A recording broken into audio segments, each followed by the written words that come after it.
Pasangan Prabowo Gibran sebagai pihak terkait dalam perkara perselisihan hasil pemilu presiden 2024 mendapat giliran untuk mengajukan ahli dan saksi dalam persidangan.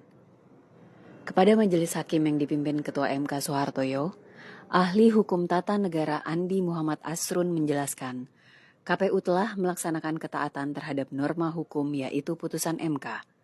Oleh karena itu, KPU tidak bisa dihukum dengan alasan pelanggaran etika karena melaksanakan putusan MK. Ahli menambahkan, amandemen Undang-Undang Dasar sejak awal juga memisahkan pemilu dengan pemilihan kepala daerah.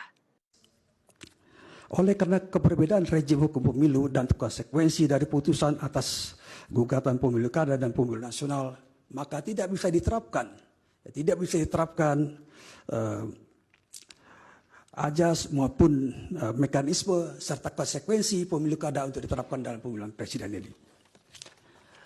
Dan atas dasar ketaatan terhadap norma hukum, maka sudah benar KPU melaksanakan Undang-Undang Nomor 7 Tahun 17 mulai dari proses pemilu sampai penetapan hasil perolehan suara pasangan calon.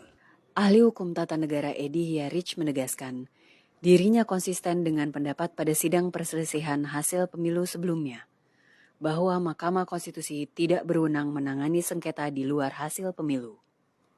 Namun demikian, Edi berpandangan, mumpung Undang-Undang MK sedang dalam proses perubahan, kewenangan MK dapat disesuaikan, berperan sebagai peradilan banding untuk pelanggaran yang tidak selesai di KPU dan Bawaslu. Kalau saya boleh merekomendasi soal kewenangan MK ini, mumpung Undang-Undang MK ini sedang dipending, ya ini dirubah supaya tidak tiap 5 tahun kita akan berdebat hal yang sama.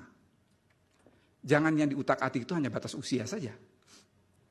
2 kali Undang-Undang MK dirubah itu yang diutak-atik batas usia, yang tidak substansi. Tapi hal-hal seperti yang ini saya pikir harus, bila perlu dirubah, karena paslon 01, paslon 03, paslon 02, semua ini kan partai politik yang ada di belakangnya, yang menguasai DPR, ini dirubah.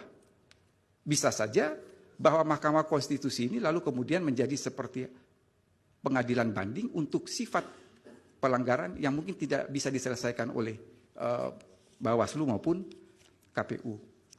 Hal yang sama juga disampaikan sejumlah ahli yang diajukan pihak terkait yang mengatakan MK tidak memiliki kewenangan untuk memeriksa proses pemilu karena itu merupakan ranah Bawaslu. Sementara, saksi-saksi yang dihadirkan pihak terkait menjelaskan penunjukan pejabat kepala daerah